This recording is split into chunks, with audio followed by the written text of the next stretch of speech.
কে দেয় কার মাথায় টুপি, বলি কে কাকে দিচ্ছে ফাঁকি, কে চোর আর কে যে সাধু, আসল কে যে মেকি। বলবে গোপাল ভাঁড়, বলবে গোপাল ভাঁড়, আসবে গোপাল ভাঁড়, বলবে গোপাল ভাঁড়।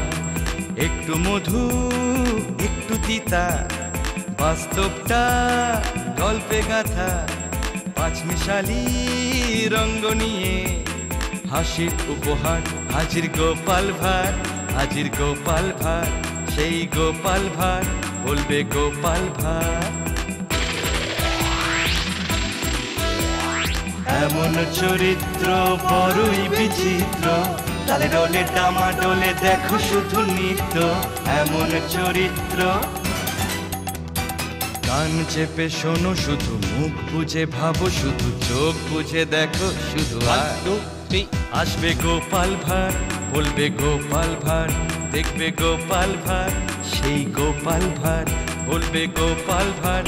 হাজির গোপাল ভাঁড়, বলবে গোপাল ভাঁড়, হাজির গোপাল ভাঁড়।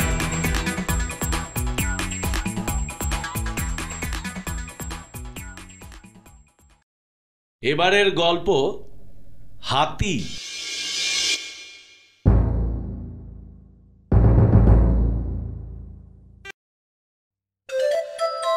প্রণাম মহারাজ। এ তুমি কি চাও? মহারাজ, আমি একজন গায়ক, ধ্রুপদী সঙ্গীত চর্চা করি। অনেক দিনের ইচ্ছে যে আপনাকে গান শোনাবো। বেশ, শোনাও তবে। যথাজ্ঞা মহারাজ।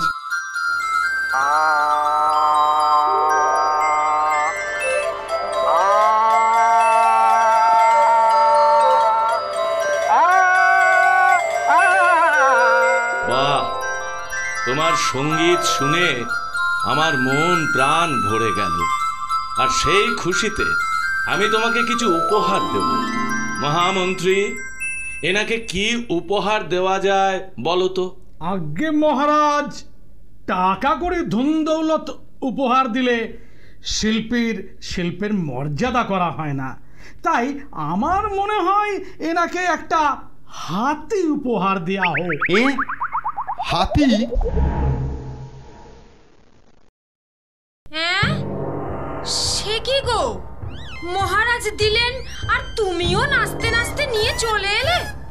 নিজেদেরই নুন আনতে পান্তা ফুরোনো অবস্থা, তা একে তুমি কি খাওয়াবে শুনি? কিন্তু মহারাজের দেওয়া উপহার ফেরত দিই কেমনে? তবে আর কি, এ হাতির খোরাক জোগাতে গেলে যে ঘটি বাটি বেচতে হবে। তা ভালো, ঘটি বাটি বেচেই বরং খাওয়াও। কি গো গায়ক ভাই, এত চিৎকার চেঁচামেচি কিসের? আর বলো না ভাই, আজ সকালে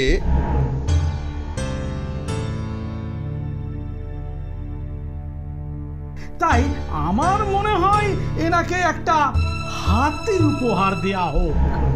এবার বলো তো গোপাল ভাই, আমি গরিব মানুষ, হাতি পোষার সামর্থ্য আমার কোথায়? এদিকে রাজার দেওয়া উপহার ফেরত দিলে তাকে অসম্মান করা হয়। তুমি একটা কিছু উপায় বের করো গোপাল ভাই, যাতে সাপও মরে আবার লাঠিও না ভাঙে।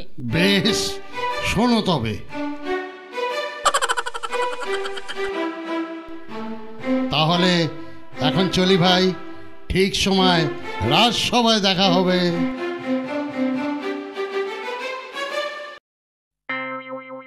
ব্যাস, কাজ শেষ।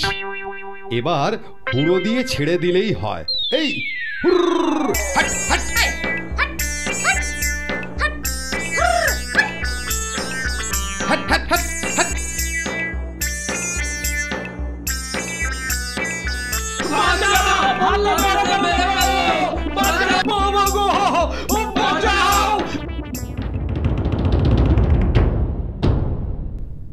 সে কি, হাতিতে সমস্ত হাট লন্ডভন্ড করে দিয়েছে।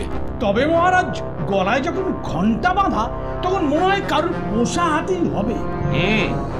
প্রহরী, হাতিটাকে ধরে এনে আমার হাতিশালায় বেঁধে রাখ, আর হাতির মালিককে অনুসন্ধান করে তাকে বেঁধে নিয়ে এসো। যথা আজ্ঞা মহারাজ।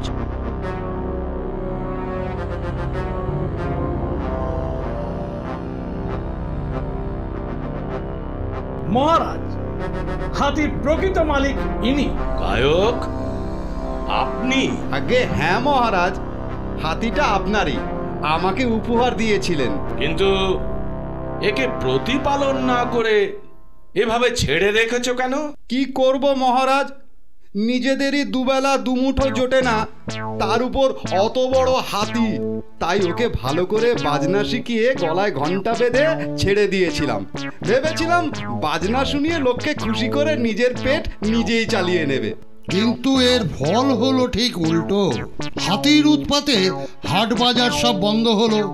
আমি বলি কি মহারাজ, আপনি বরং এই গায়ককে একটা জনপদ দান করুন, তাতে তার অন্ন বস্ত্রের সংস্থান হবে, আর দুশ্চিন্তা মুক্ত হয়ে তিনি মনের সুখে গান বাজনাও করতে পারবেন। বুদ্ধিটা মন্দ নয়।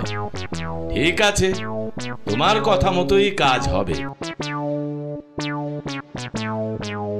সত্যি গোপাল, গরিব গায়ক থেকে আমায় একেবারে জায়গিরদার বানিয়ে দিলে। ধন্য ধন্য তুমি গোপাল।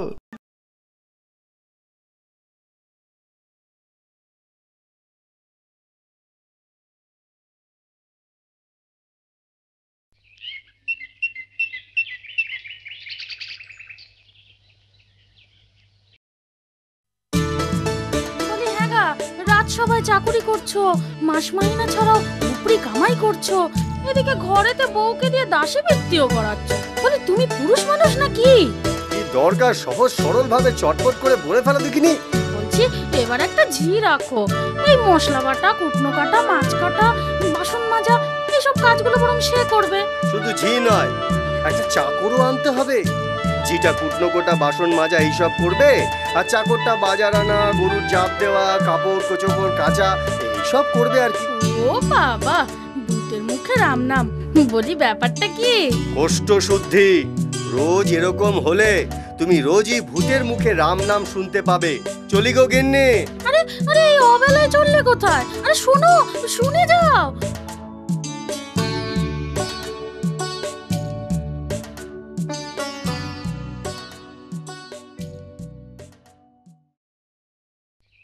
সত্যি গিন্নি, রান্নাটা যা দারুণ হয়েছিল না, অমৃত, একেবারে অমৃত। যতই ঝি চাকর রাখো না কেন, রান্নাটি কিন্তু তুমি নিজের হাতেই করো। পেন নাম হই বাবু মশাই, পেন নাম হই মা ঠাকুরুন। ভিক্ষে টিক্ষে এখন হবে না, কেটে পড়ো। আগে আমরা ভিক্ষে নিতে আসিনি, আপনি কাজের লোক খুঁজছিলেন তাই এসছি। তার নাম কি? আগে নকুল। সঙ্গের ওই মেয়েটি? আগে আমার বউ বাতাসি। বাবা, বাতাসি, নকুল সব একেবারে একসাথে। তা ছানাটি কোথায়? আগে এই যে।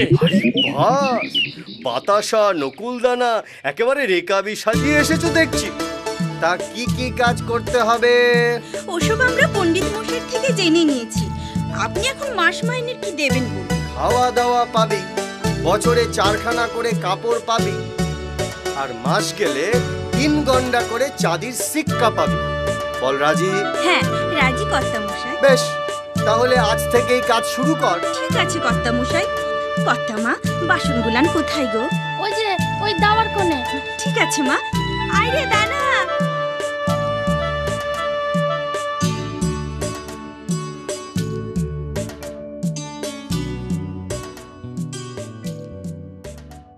বলি গিন্নি, রাত কত হলো সে খেয়াল আছে? শোবে তো নাকি? তুমি শুয়ে পড়ো, আমি এই কাপড়টা সেলাই করে তবে শোবো। মহারাজ কৃষ্ণচন্দ্রের পরামর্শদাতা গোপাল, যার কিনা ডান বা দুহাতে রোজগার, বাড়িতে দুটো কাজের লোক, তার বউ ছেঁড়া কাপড় সেলাই করে পড়বে? ছি ছি ছি ছি, এতে লোকে কি বলবে জানো? গরিবের বউয়ের বেশি সাজসজ্জা শোভা পায় না। কান্নাকাটি কিসের? কি হয়েছে তা তো আগে শুনি। আগে ঘটনাটা বলো, তারপর প্রাণ ভরে কেঁদো। আজ পুকুরে জল ভরতে গেছিলাম, তো নবীনের বউ সে সময় গেছিল। কানে কানে আবার দুটো নতুন বাউটি ঝুমকো। বাবা, সে ঝুমকো নাচি নাচিয়ে কত কথা। ওর ঘরে নাকি মোহরের বস্তা আছে, অনেকে ঘরেতে 2-3টে করে কাজের লোক রাখে, এদিকে গয়নার বেলায় ঢুঢু। লজ্জায় আমার মাথা কাটা গেল। এই ব্যাপার, ঠিক আছে, কালই আমি শাকরার কাছে যাব, তোমায় একজোড়া কান পাশা গড়িয়ে দেবই দেব। দাও দাও, এবার একটু হাসো, একটু হাসো, আমার শোনাবো। যাও, লোকে দেখলে কি বলবে? ঠিক আছে ঠিক আছে, যাতে কেউ দেখতে না পায় সেই ব্যবস্থাই করছি।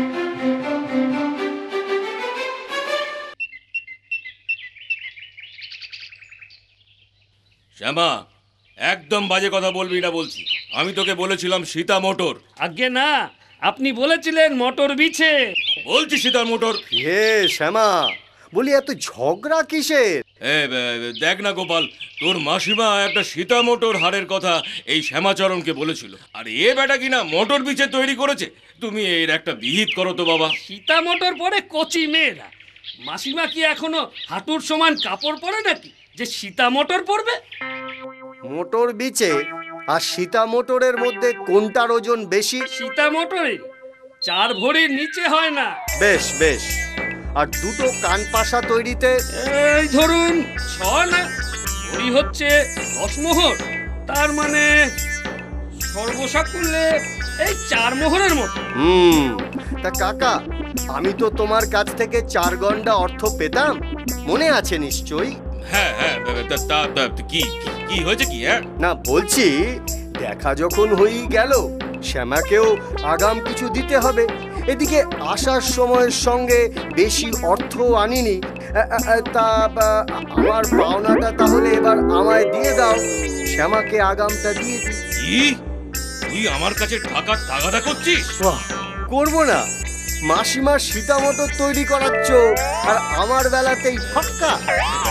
বাবা, ওরকম করিস নিয়ে, বুড়ো মানুষ, ছেলেদের হাত তোলায় থাকি, এত অর্থ কোথা থেকে পাবো বলতো? ওসব পুরনো বুলি ছেড়ে চটপট মালটা ছাড়ো তো। দিচ্ছি, এনে মনে রাখিস, কাজটা তুই ভালো করলি না গোপাল। ও মেশো, বলি আমার সমস্যাটার কি করবে?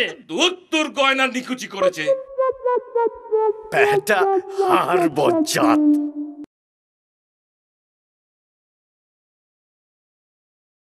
কিরে, ঠিক করে চিন্তা করে দেখ, পারবি তো? আরে কাকা, এই লাঠি খোঁচা ছুঁয়ে কালীর নামে শপথ করে বলছি, এক ঘায়ে মাথার ঘিলু একেবারে বের করে আনবো।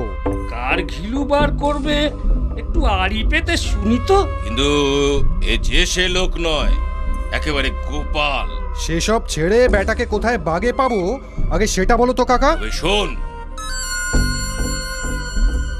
না, কিছুই শোনা যাচ্ছে না, যাই তাড়াতাড়ি ঘরে যাইব।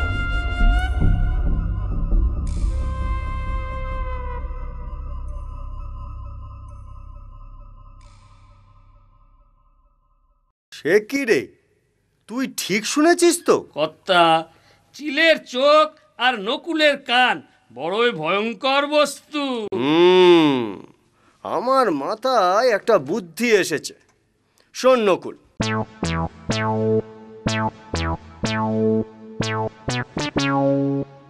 বুঝেছিস?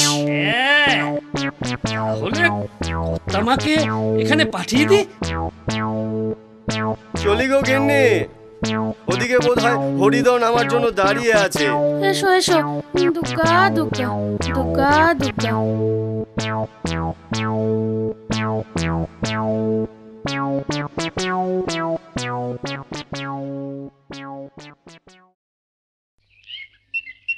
কি গো মা, এরকম চুপচাপ বসে? কাল রাত থেকে মনটা খারাপ হয়ে আছে রে বাতাসি। স্বামীরা কাছে না থাকলে স্ত্রীদের ওরকম মন খারাপ হয়েই থাকে। ও মা, এই কে গা ভদ্রলোকের বাড়িতে? আহ, তুই চুপ কর। ঠাকুরপো, কি ব্যাপার, ফিরে এলে যে? বলি, শরীর টরীর সব ভালো তো? উনি কোথায়? কি হলো, জবাব দাও। বৌঠান, বৌঠান গোপাল। কি হয়েছে ওনার?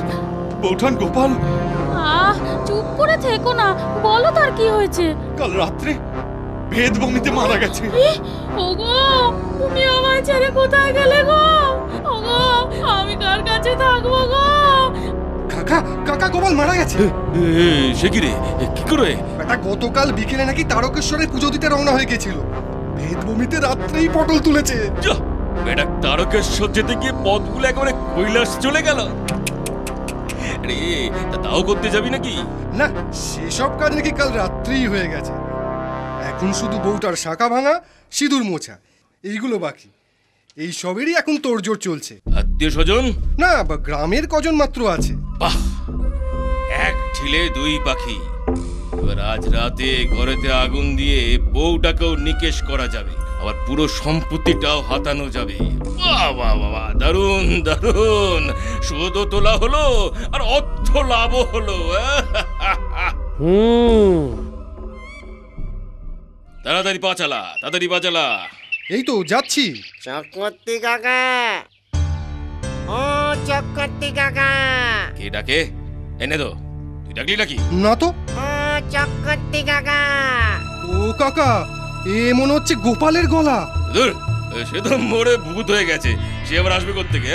তাছাড়া আমি ব্রাহ্মণ, গলায় বইতে আছে। ওইসব ভূত তুতে ভয় করি না, বিশ্বাসও করি না। ও কাকা, তাই না তো? ওই ওই আবার ভূত সাহস থাকে তো সামনে আয়। আমি তোমাদের পিছনে, ফিরে দেখো। রাম রাম রাম রাম রাম রাম রাম রাম রাম রাম রাম। কেমন আছেন কাকা? ভালো ভালো। এত রাত্রিরে হন্তদন্ত হয়ে চললেন কোথায়? আমার ঘরে আগুন দিতে? না মানে ঠিক ঠিক ঠিক ঠিক আর কি মানে? আমার ঘরে আগুন দেওয়া? আজ দুজনেরই ঘাড় মটকাবো। ও বাবা গো!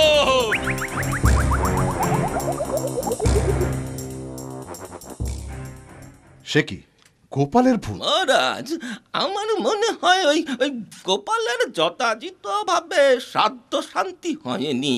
আপনি বরং ওই কালই গোপালের ঘরে নিজে উপস্থিত থেকে শ্রাদ্ধ শান্তি করুন, আর সাথে 100 ব্রাহ্মণ ভোজন আর যথাপযুক্ত দান। বেশ, তাই হবে। তোমরা এখন যাও, কাল গোপালের বাড়িতে শ্রাদ্ধের সময় উপস্থিত থেকো। যত আজ্ঞা মহারাজ।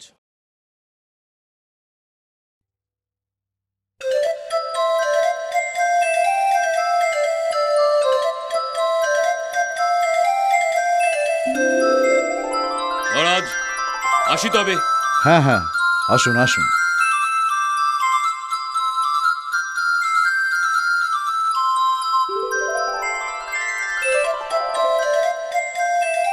আজ ভোজনটা বেশ গুরুতরই হয়েছে, কি বলো কাকা? হ্যাঁ, তা যা বলেছিস। না, একটা লণ্ঠন নিদেন পক্ষে কিছু প্যাকাটি আনলেও ভালো হতো। কেন? ওই চাঁদুদের বাঁশঝাড়ের গাছটা কেমন যেন অন্ধকার অন্ধকার মতন। কিচ্ছু হয়নি, চলো রাম নাম জপতে জপতে চলে যাই। তবে চ। বাবা, গাটা যেন কেমন কাঁটা দিয়ে উঠলো। রাম রাম রাম রাম রাম রাম রাম রাম রাম রাম রাম রাম। আমিও নেদর ঘাড় মোটকে রক্ত খাবো। আর আমি ওদের মাংস দিয়ে চচ্চড়ি রাঁধবো। রাম রাম রাম রাম রাম রাম রাম রাম রাম রাম রাম রাম রাম রাম রাম রাম রাম রাম। ও কাকা, ওটা আবার কে আসে? ওদের মাংসের চচ্চড়ি খেয়ে বাঁশ গাছের মাথায় বসে অনেক সুখে ঢাক বাজাবো। গোপালের ভূত ঘাড় মটকালো বলে কাকা পালাও, পালাগো, বাঁচাও, বাঁচাও, মেরে ফেললো গো। যাবি কোথায়? গোপালের ঘরে আগুন দেবার শাস্তি তোদের পেতেই হবে। ওগো বাবা গো, মহারাজ আমাদের বাঁচান গো, গোপালের ভূত আমাদের মেরে ফেললো গো। এত ঘটা করে করে শ্রাদ্ধ শান্তি করার পরেও গোপালের ভূত তোমাদের তাড়া করেছে। আচ্ছা, গোপালের ভূত খালি তোমাদেরই তাড়া করছে কেন বলো তো? আমরা গোপালের ঘরে আগুন দিতে গেছিলাম, সেই জন্য। আগুন দিতে গেছিলে মানে? আগে আমার চুল কাটার দরুন গোপালের বাবা আমার কাছ থেকে বেশ কিছু অর্থ পেত, কিন্তু সেই অর্থ তার জীবদ্দশায় তাকে দিইনি। গোপালের বাবার মৃত্যুর পর গোপাল ওই অর্থ চেয়েছিল, কিন্তু তাকেও ওই অর্থ দিইনি। অবশেষে গত দর্শু কালীর নামে শপথ করে বলছি, এক ঘায়ে মাথার ঘিলু একেবারে বের করে আনবো। শোন, কিন্তু এ যে সে লোক নয়, একেবারে গোপাল। ছি ছি ছি ছি, এ অন্যায়, মহা অন্যায়। এর শাস্তি তোমাকে পেতেই হবে। প্রহরী, এদের বন্দি করে কারাগারে নিক্ষেপ করো। মহারাজ, এবারটি মতো দয়া করে ছেড়ে দিন। কথা দিচ্ছি, জীবনে আর এরকম অপরাধ করব না। মহারাজ, আমিও কথা দিচ্ছি, জীবনে আর এরকম অপরাধ করব না। এবারটির মতো ছেড়ে দিন মহারাজ। হ্যাঁ মহারাজ। বাবা গো! এরা যখন এদের নিজেদের অপরাধ স্বীকার করে ক্ষমা চাইছে, তখন এদের ছেড়েই দিন। গোপাল, দয়া করে আমায় মেরো না। আমি কথা দিচ্ছি, আগামী কালই গয়ায় লোক পাঠিয়ে তোমার পিণ্ড দান করব। দূর মহারাজ, আমি মরলাম কোথায় যে আমার পিণ্ড দান করবেন? মানে?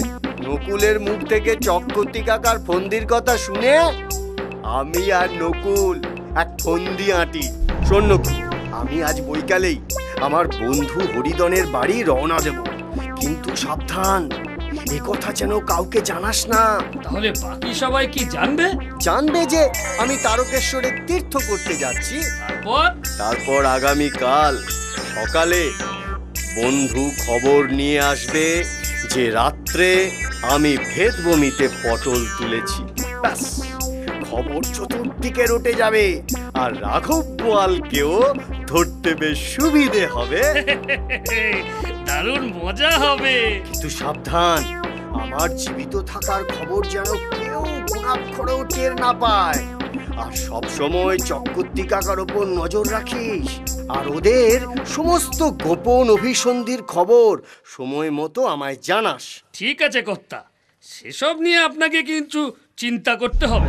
ব্যাস মহারাজ, এরপর তো সবই আপনার জানা। সবই তো বুঝলাম, কিন্তু এই তিনটি কে? এ নকুলের ছেলে, নাম দানা, আর এ দুটো ওর বন্ধু, নাম কাটা আর পোটা। ওরে মুখ পোড়া মিনছে, আমি তুই মরিসনি, মরার ভান করে ন্যাকামো করছিলিস। দাঁড়া হতচ্ছাড়া, তোর ব্যবস্থা আমি করছি। ওরে বাবা গো, ওরে বাবা, বাঁচা, ওরে বাঁচা, বাঁচা।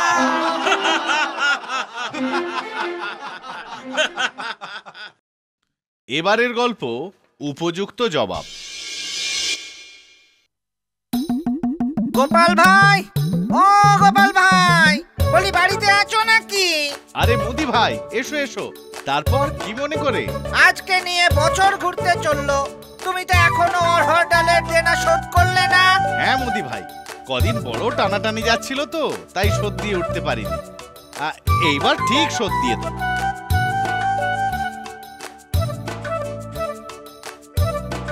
এই যে গোপাল, তোমার বাড়ি যাচ্ছিলাম, যাক রাস্তায় দেখা হয়ে ভালোই হলো। বলি কি ব্যাপার বলো তো? দিচ্ছি দেবো করে তো অনেক দিন হলো। আমার চারটে জুতো শুকতলা হয়ে গেল। বলি ঠিক করে বলো দিকিনি কবে দেবে? এই আমি স্বর্গের 33 কোটি দেবতার নামে শপথ করে বলছি, আগামী পরশু আমি গড়ায় গন্ডায় তোমার ধার মেটাবো। মনে থাকে যেন, আগামী পরশু। যদি সেই দিন দেনা শোধ না দাও, তাহলে কিন্তু আমি মহারাজের কাছে তোমার নামে নালিশ করব। বলো রাজি? হ্যাঁ ভাই, রাজি।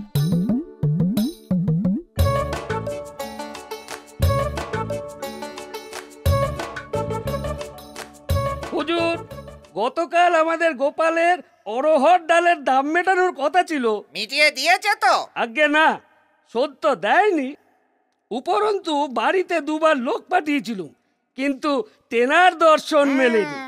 ঠিক আছে, দেখছি ও বেটা দাম না দিয়ে পালায় কি করে।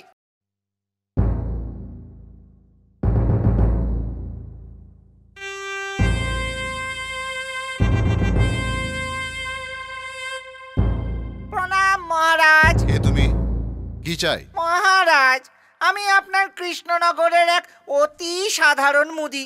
আপনার কাছে বিচার চাই। বেশ, বলো কি বিচার চাই তোমার? মহারাজ, আপনার সভাসদ এই গোপাল ভাঁড় বিগত 1 বছর আগে আমার কাছ থেকে বেশ কয়েকবার ধারে অরহর ডাল খেয়েছিল, কিন্তু এখনো পর্যন্ত তার দাম শোধ করলো না। খালি চাইলেই বলে আজ দেবো, কাল দেবো, কিন্তু দেয় আর না। এ কি গোপাল, তুমি আজকাল চতুর্দিকে ধার করছো নাকি? এই সেরেছে, এবার সব পাওনাদাররা না এই রাজসভায় এসে আপনাকে ধরে। এটা রাজসভা নাকি মহাজনের সেরেস্তাখানা? চুপ করো তোমরা। গোপাল, এই মুদির কথা কি সত্য? আগে হ্যাঁ মহারাজ। তা এদের দেনা শোধ করবে তুমি? মহারাজ, আসল কথা হচ্ছে ধার পেয়ে অড়হর ডাল তো খেয়েছি, কিন্তু ধার শোধবার সময় একসাথে অতগুলো টাকা শোধ দিতে বড়ই গায়ে লাগছে। আমি কথা দিচ্ছি আস্তে আস্তে শোধ দিয়ে দেব। দয়া করে আপনি আমায় কিস্তিবন্দি করার হুকুম দিন। ঠিক আছে মহারাজ, এতে আমার কোনো অসুবিধা নেই। তবে হ্যাঁ, 7 টাকা দেনা 7 মাসে শোধ দিতে হবে। দেনা 7 টাকা নয়, 5 টাকা। আর আমি তো 5 মাসে শোধ দেব। না, দেনা 7 টাকা। না, দেনা 5 টাকা। অত তর্কের কি দরকার? মুদি, ওই তোমার খাতাটা দেখি তো। এই নিন মহারাজ, এই দেখুন গোপালের হিসেব। তাই তো গোপাল, তোমার তো 7 টাকাই দেনা। কই দেখি মহারাজ খাতাখানা। এই দেখুন, এ সম্পূর্ণ জোচ্চুরি। আমি মুদির থেকে ধারে ডাল কিনেছি ঠিকই, কিন্তু ঘি কিনিনি। অথচ এ মুদি আমায় যে কদিন ডাল দিয়েছে সে কদিনই ডালের পাশে ঘিও লিখেছে। অথচ আমি কোনোদিনই অড়হর ডালে ঘি খাইনি। দেখুন দেখুন মহারাজ, দেখুন গোপাল কত বড় মিথ্যে কথা বলছে। ঘি ছাড়া কোনোদিন অড়হর ডাল রান্না হয় না, সে ডাল খেতে আছে। বিশ্বাস করুন মহারাজ, আমি গরিব মানুষ, রোজ রোজ কি ঘি দিয়ে অড়হর ডাল খেতে পারি? আমি তোমার কোনো কথাই শুনতে চাই না গোপাল। আমার স্ত্রীর বিশ্বাস যে এই মুদি সত্য কথা বলছে, আর তুমি মিথ্যে বলছো। আমি তোমায় আদেশ দিচ্ছি, তুমি 7 মাসে মুদির 7 টাকা দেনা শোধ দেবে। যথা আজ্ঞা মহারাজ। বেটা জোচ্চোর মুদি, খুব শিগগিরই আমি তোমার ব্যবস্থা করছি।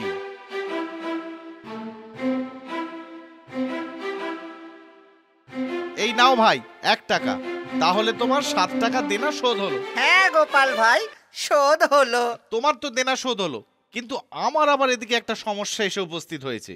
হাতে কিছু টাকার দরকার। ধার? না ভাই, ধার আমি দিতে পারবো না। না না, ধার তোমার থেকে কে চাইছে? বাড়িতে আমার নিজের ক্ষেতের আখের রস থেকে তৈরি ভালো 5 কলসি গুড় আছে। কেন আগে গুড় দেখবো, তারপর কেনার কথা। বেশ, কালই এসো আমার বাড়িতে।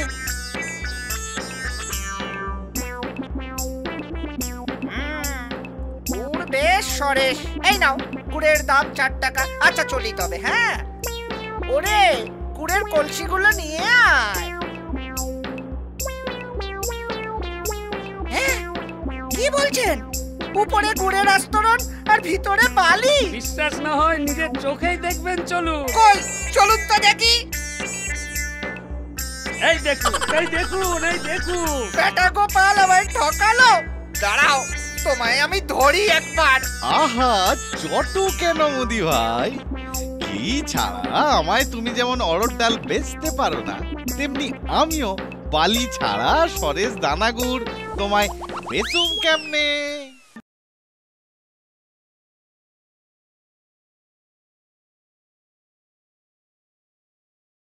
সত্যি সত্যি গোপাল, তুমি মহান, সত্যি অতি মহান। মহান তোমার বুদ্ধি, মহান তোমার চিন্তা ভাবনা, মহান তোমার বিচার বিশ্লেষণ। কি বলেন সভাকবি রায় গুণাকর ভরতচন্দ্র? হ্যাঁ মহারাজ, আপনার এই কথা একদম সত্য। এই ব্যাপারে আমি আপনার সাথে একমত, সম্পূর্ণরূপে একমত। কিন্তু মহারাজ, একটা ব্যাপার লক্ষ্য করেছেন কি? কি ব্যাপার লক্ষ্য করব সভাকবি? আমরা গোপালের এত সুখ্যাতি করছি, গোপালের এত জয়গান করছি, কিন্তু হবুচন্দ্র, গোপুচন্দ্র, আমাদের সেনাপতি মহাশয় সবাই কিরকম যেন মুখ গোমড়া করে বসে আছে। কেউ গোপালের এতটুকু সুখ্যাতি করা তো দূরের কথা, একটু হাসি হাসি মুখ পর্যন্ত করেনি। এ বাবা, না না, এ কি কথা? ছি, এ ধরনের কথা বলবেন না কবিরত্ন মশাই। আমরা গোপালের এই আশ্চর্য বুদ্ধি দেখে হতভম্ব হয়ে গেছি, বিস্ময়ে অভিভূত হয়ে গেছি। তাই আমাদের বাকশক্তি রহিত হয়ে গেছে। হ্যাঁ মহারাজ, আমি হবুচন্দ্রের কথা সম্পূর্ণরূপে সমর্থন করি। আমিও এ বিষয়ে হবুচন্দ্র গোবুচন্দ্রের সাথে একমত। তবে মহারাজ, আমার মনে হয় আমরা কিন্তু গোপালকে তার এই বুদ্ধিমত্তার সঠিক সম্মান দিচ্ছি না। আচ্ছা সেনাপতি মহাশয়, আমরা ঠিক কি করলে গোপালের বুদ্ধিমত্তার উপযুক্ত সম্মান দেয়া হবে? কেন? পুরস্কার। স্বয়ং মহারাজ স্বহস্তে গোপালকে পুরস্কৃত করবেন। হ্যাঁ হ্যাঁ, সত্যিই তো, কথাটা ঠিকই বটে। আমি স্বহস্তে গোপালকে পুরস্কৃত করব। এই নাও গোপাল, তোমার পুরস্কার। কি গোপাল, এবার খুশি তো? সবই তো মহারাজের দান আর উপরওয়ালা মহারাজের দয়া। জয় মহারাজ কৃষ্ণচন্দ্রের জয়। জয় মহারাজ কৃষ্ণচন্দ্রের জয়। জয় মহারাজ কৃষ্ণচন্দ্রের জয়। জয় মহারাজ কৃষ্ণচন্দ্রের জয়। গিন্নি, ও গিন্নি, বলি ও গিন্নি, কোথায় গেলে? শিগগিরই এসো। যাই যাই।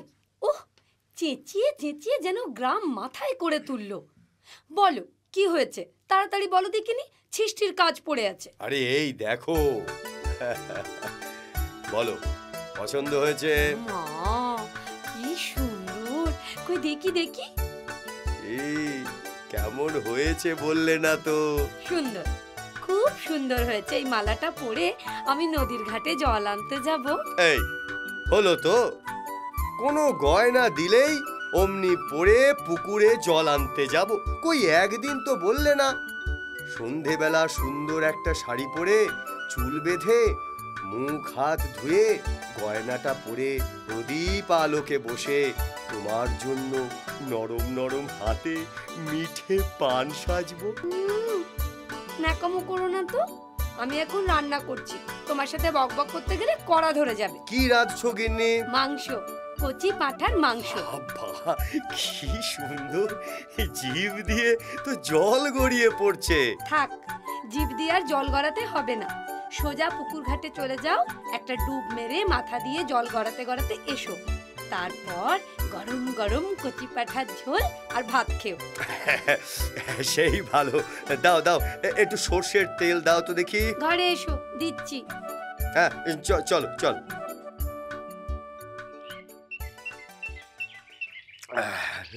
সত্যি গিন্নি, আজ পাঁঠার মাংসটা কষে রেঁধেছো। হ্যাঁ, টক ঝাল নুন মিষ্টি সব একেবারে ঠিক ঠিক হয়েছিল।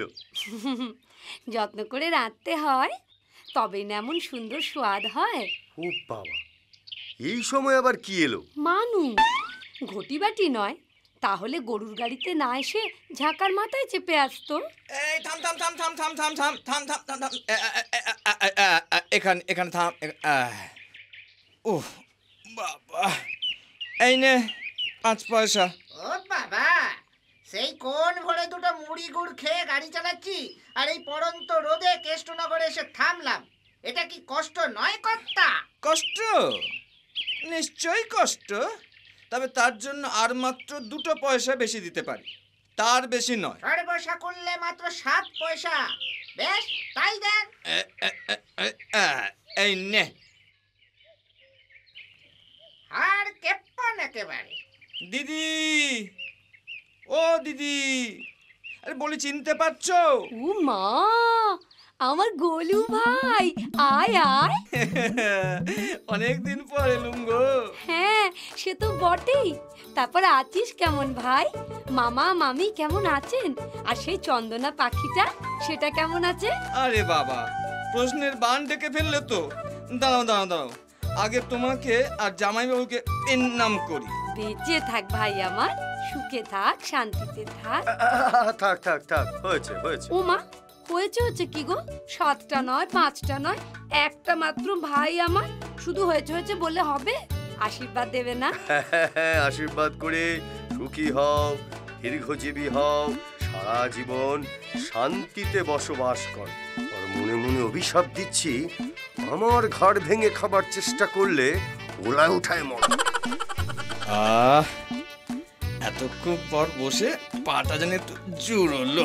কি রে, নমস্কারের পাঠ তো চুকলো, এবার আমার প্রশ্নের উত্তরগুলো দে দেখি। হ্যাঁ হ্যাঁ হ্যাঁ, দিচ্ছি দিদি। ইয়ে ওই আমি ভালোই আছি, মামা মামির শরীরটা খুব একটা ভালো নয়, দুজনেই বাতের ব্যথায় খুবই কষ্ট পাচ্ছে। আর ওই চন্দনা পাখিটা যথেষ্ট বয়স হওয়ার দরুন পটল তুলেছে। অবশ্য তার জায়গায় একটা নতুন পাখি পোষা হয়েছে, নাম মৌটুসি। তাকে তোমার নামও বলা হয়েছে, সে শিখেছে, গেলে শুনতে পাবে। বাবা, এই কৃষ্ণনগর থেকে তেহট্ট সংসার পাতি ছেড়ে কি করে যাই বলতো ভাই? তবে হ্যাঁ, তোর যদি বিয়ে হয় তাহলে নিশ্চয়ই যাব। ইয়ে তবে শোনো, আগামী 15ই ফাল্গুন আমার বিয়ে, 1 সপ্তাহ আগে থেকে যেতে হবে কিন্তু। ও মা, আমার একমাত্র মামাতো ভাইয়ের বিয়ে আর আমি যাব না? তা কখনো হয় নাকি? যাব, নিশ্চয়ই যাব। আর নতুন কনে বউকে কানবালা দিয়ে আশীর্বাদ করব।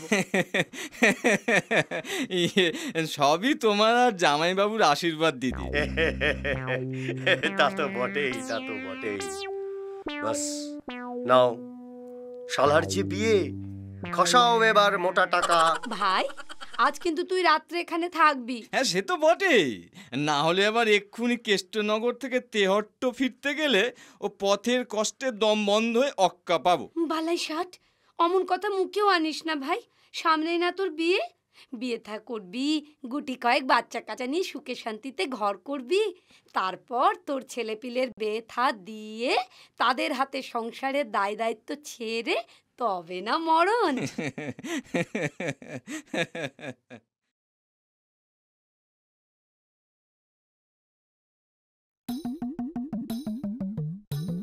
আর দুটি লুচি নে ভাই। না না না না না না না দিদি, আকণ্ঠ হয়ে গেছে, আর পারবো না, এবার পেটটাই না ফেটে যায়।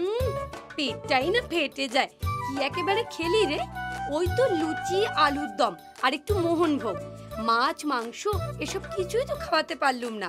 ভালো কথা বলি শোন, কাল দুপুরে বরং গরম গরম ভাত আর লাউ ডগা দিয়ে কই মাছের ঝোল খেয়ে বলি।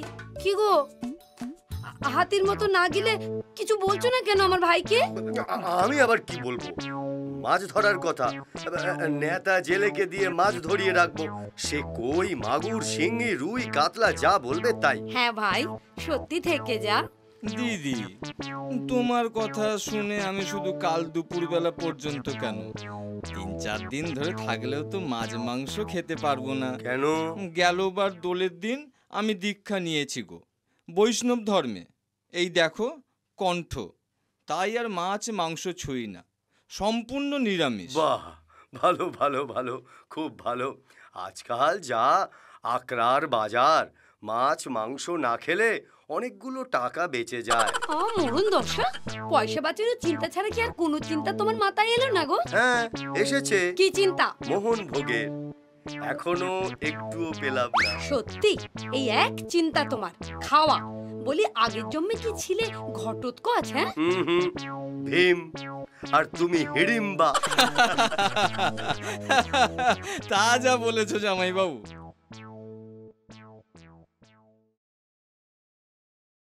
দিদি, তাহলে সেই কথাই রইলো। হ্যাঁ হ্যাঁ, তুই নিশ্চিন্তে থাক, আমি 1 সপ্তাহ আগেই চলে যাব। কই হে গারোয়ান, চলো চলো চলো।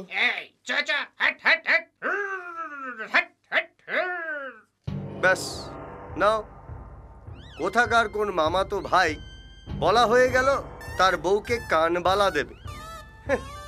আমাকেও হুকুম করা হয়ে গেল ঝুমকো লাগানো কানবালা নিয়ে আসার।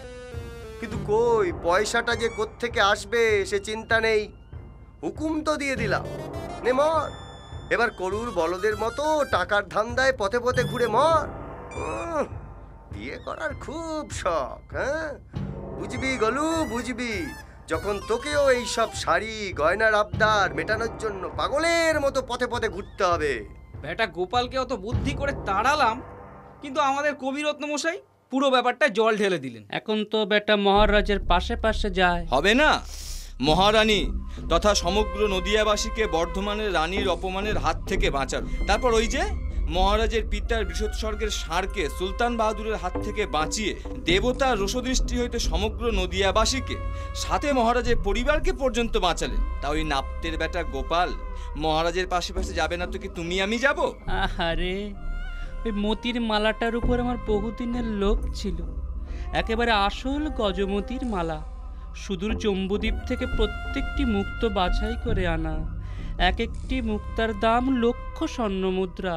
সত্যি, রাজা যখন গোপালকে ওই মুক্তার মালাটা উপহার দিচ্ছিল না, তখন আমার বুকের পাঁজরের সবকটা হাড় ভেঙে যেন টুকরো টুকরো হয়ে যাচ্ছিল। আমার তো মনে হচ্ছিল এক কোপে নাপতে বেটা ঘর মুন্ড সব আলাদা করে দিই। রোজ রোজ বেটা মোহরের থলে, মুক্তমালা, রত্নাঙ্গরীয়, সোনার হার ঝেড়ে ঝেড়ে ঘরেতে একটা ছোটখাটো রত্নভাণ্ডার করে তুলেছে বোধহয়। সে আর বলতে। চুপ চুপ, ওই যে বেটা আসছে। একেবারে দুলকি চালে আসছে। কি হে গোপাল, দুলকি চালে চলছে কোথায়? হ্যাঁ, ও আপনারা প্রাতঃ প্রণাম হই মন্ত্রী মশাইরা। প্রাতঃ প্রণাম সেনাপতি মশাই। প্রাতঃ প্রণাম। তারপর চললে কোথায়? রাজসভায়। এখনো যে 10 ঘটিকা হয়নি সে খেয়াল আছে? হ্যাঁ, সে কি 10 ঘটিকা হয়নি? বলি তুমি কি সিদ্ধি টিদ্ধি খেয়েছিলে নাকি? সময় দণ্ডটা পথে দেখোনি? না, আসলে এক বিশেষ চিন্তা করছিলাম কিনা, তাই আর কি। রাজসভা শুরু হতে এখনো অনেকটা সময় বাকি। ততক্ষণ বরং আমাদের সাথে বসে একটু গল্প গুজব করো, দেখবে চিন্তা ভাবনা সব কেটে গিয়ে মনটা কেমন বেশ চচ্চরে হয়ে যাবে। সেই বরং ভালো। বসি তবে। তার কি নিয়ে তোমাদের সাথে আলোচনা হচ্ছিল? ওই বিদ্যা সুন্দরের গান নিয়ে। আহা, সে কি গান! আমি প্রেম করেছি, রসে মজেছি, কৃষ্ণ গেল কই। আহা, ধরো ধরো, কদম তলায় গিয়ে দেখি শুধুই জল থই থই থই থই। এই কি ভালো না? দারুণ দারুণ দারুণ সুন্দর গান। কি গোপাল, তোমার কেমন লাগলো? ওই ভালোই আর কি, মানে মন্দের ভালো আর কি। ও মামা, সে কি মন্দের ভালো? ওরকম বলো না, বিদ্যা সুন্দরের গান, বুঝেছ? ও বেটা কোনোদিন হীরা বিবির গান শুনেছে যে বিদ্যা সুন্দরের গানের মর্ম বুঝবে? খ্যামটা ছাড়া ও আর কিছু জানে না।